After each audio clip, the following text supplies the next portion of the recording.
gabi, Mr. President, Mayor Rodrigo Roa Duterte, mga kalihim at buong sambayanang Pilipino. Naatasan po ako ng ating Pangulo na basahin sa inyo ang rekomendasyon ng inyong IATF. Ang unang rekomendasyon po ay kinakailangan mag-approve ng minimum health standard na patutupad po simula ng April 27, 2020. Ito po ay maging applicable sa lahat ng ECQ. Itong mga guidelines po ay dapat matapos by April 25, 2020. Ang gagawa po ng guidelines, ang mamumuno po dito ay ang Department of Health at siya ang bubuo ng guidelines para po sa mga hospital, para po sa testing at para sa hygiene. Ang DOTR naman po ang magre-recommend ng guidelines para sa public transportation. Ang DTI naman po ay bubuo ng guidelines para sa mga employers. Ang DOLE po ang magbubuo ng guidelines para sa mga manggagawa at ang DPWH ang bubuo ng guidelines para sa infra construction. Ang decision po pagdating sa ECQ, pagdating ng Mayo 1, 2020, panatiliin po ang ECQ sa NCR, Region 3, Region 4A, and all other areas kung saan mataas pa po ang banta ng COVID-19 hanggang Mayo 15. Magkakaroon po ng re-evaluation pagdating po ng May 16. Ang mga probinsya po na mananatili sa ECQ, National Capital Region, Benguet, pero po pwede pong mabago ito by April 30, Pangasinan, Bataan, Bulacan, Nueva Ecija, Pampanga, Tarlac, Zambales, Batangas, Laguna, Cavite, Rizal, Quezon, Oriental Mindoro, Occidental Mindoro, Albay, Catanduanes, Antique, Iloilo, bagamat meron pong to recheck itong Antique at Iloilo, Cebu at Cebu City, also subject to rechecking. At sa Mindanao po, ang probinsya ng Davao del Norte at Davao City. Ang lahat po ng probinsya na hindi kasama dito sa mananatili ang ECQ ay sa ilalim po sa new normal na tinatawag na General Community Quarantine. Ganun pa man, dito po sa mga lugar na mapapasailalim ang General Community Quarantine, may mga areas po na moderate na naka-orange. Ang ibig po sabihin nito, mag-i-evaluate pa po kung ano mangyayari dito sa mga lugar na ito, kung magkakaroon nga ng General Community Quarantine o mananatili ang ECQ.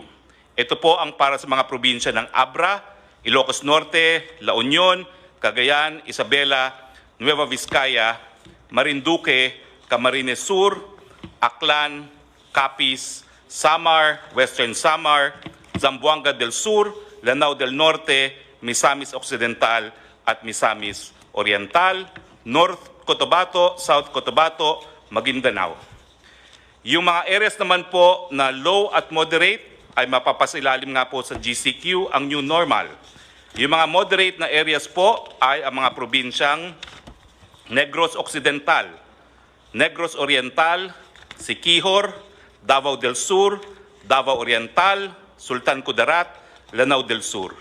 At yung mga low po na areas na mapapasailalim din sa General Community Quarantine ay mga probinsya ng Apayao, Mountain Province, Ifugao, Kalinga, Ilocos Sur, Batanes, Quirino, Aurora, Palawan, Romblon, Camarines Norte, Sorsogon, Masbate, Guimaras, Bohol, Biliran, Eastern Samar, Leyte, Northern Samar, Southern Leyte, Zamboanga del Norte, Zamboanga Sibugay, Bukidnon, Camiguin, Davao Occidental, Sarangani, Agusan del Sur, Dinagat Island, Surigao del Norte, Surigao del Sur, Agusan del Norte, Basilan at Sulu. Ano po ang recommendation sa mga areas under General Community Quarantine? Ito po yung mga lugar na hindi na mapapasailalim sa ECQ. Pwede pong magtrabaho ang mga manggagawa sa Sector 1, 2, and 3. Ito po yung gagawin on a work-in phase. Yung mga bata po, edad 0 hanggang 20, at yung mga matatanda, 60 and up, and high health risk, mananatili po sila sa kanilang mga tahanan. Papayagan po ang mall opening covering non-leisure shops. Papayagan po yung mga priority and essential construction projects na mag-resume. Papayagan po ang mga non-workers to go out to buy goods and services except those pertaining to Sector Category 4, yung leisure at mga kabataan. Papayagan din po ang public transport na mag-operate at reduce capacity at ang LGU po to enforce curfew at night dun po sa mga hindi manggagawa.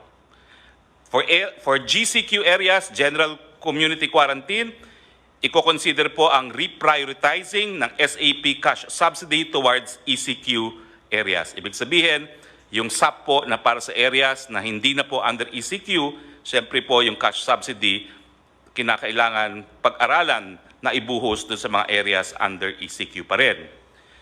Yung mga GCQ areas, consider to allow na po yung high school, Higher Education Institute, HEI, school year to finish and give credentials to students.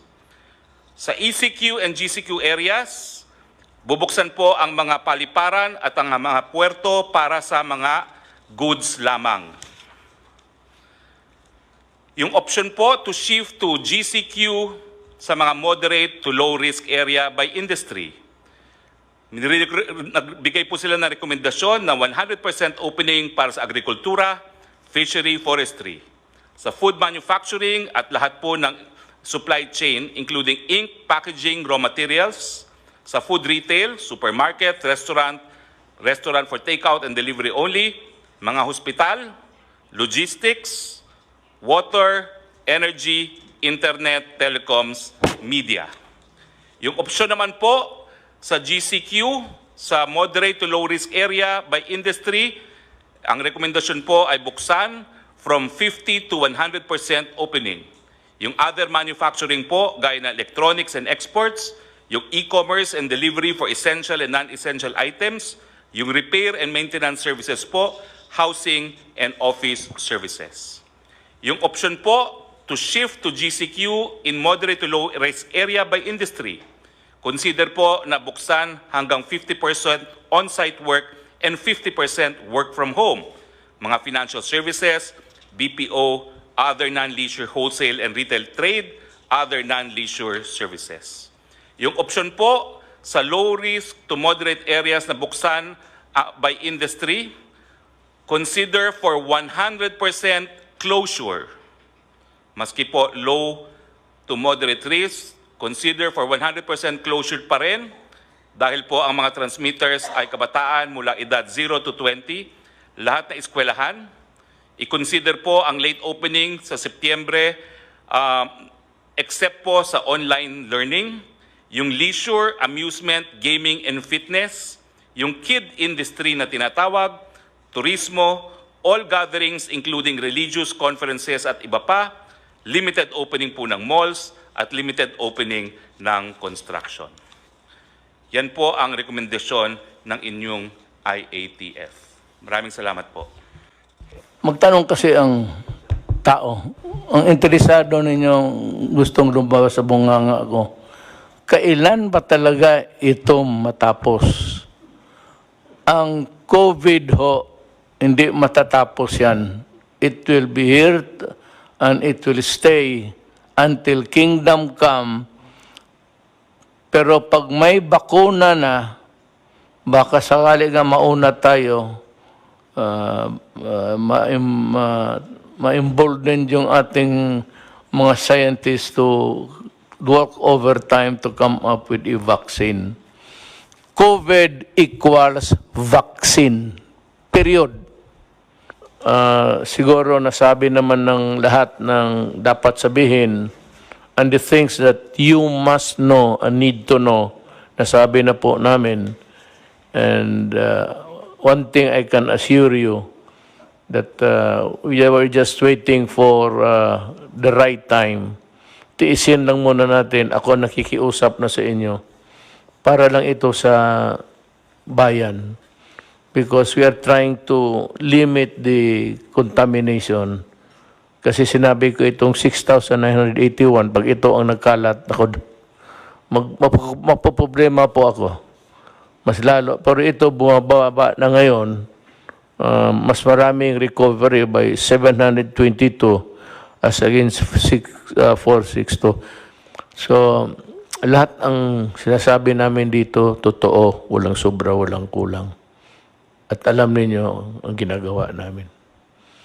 Kung nagustuhan ninyo, magpasalamat kami. Pag sabi ninyo kulang, then humhimi kami ng dispensa. We'll try our very best next time. Thank you. Maraming salamat po. Matapos pong makipagpulong ang ating presidente sa mga miyembro ng IATF, tinanggap po niya ang rekomendasyon ng IATF na ilagay po sa patuloy na ECQ ang NCR, Region 3, Region 4A at iba pang mga lugar hanggang Mayo 15 po. Ang mga lugar pong ito ay ang probinsya ng Benguet na po pwede pa pong magbago by April 30, ang NCR, ang Pangasinan na po pwede rin pong magbago by April 30, Bataan, Bulacan, Nueva Ecija, Pampanga, Tarlac, Zambales. Yung Tarlac at Zambales po pwede pa rin magbago by April 30, Batangas, Cavite, Laguna, Rizal, Oriental Mindoro, Occidental Mindoro, Albay, Catanduanes, ang Antique at Iloilo, pareho pong po pwede pang ma-recheck, ang Aklan at ang Capiz. Pati na po ang Cebu at ang Cebu City na subject din to rechecking. Ang Davao del Norte, Davao City at ang Davao de Oro po na subject pa rin to resetting. Lahat pong probinsya na hindi napasama sa listahan nito ay mapapasailalim po sa General Community Quarantine. Maraming salamat po. Magandang araw po sa inyong lahat.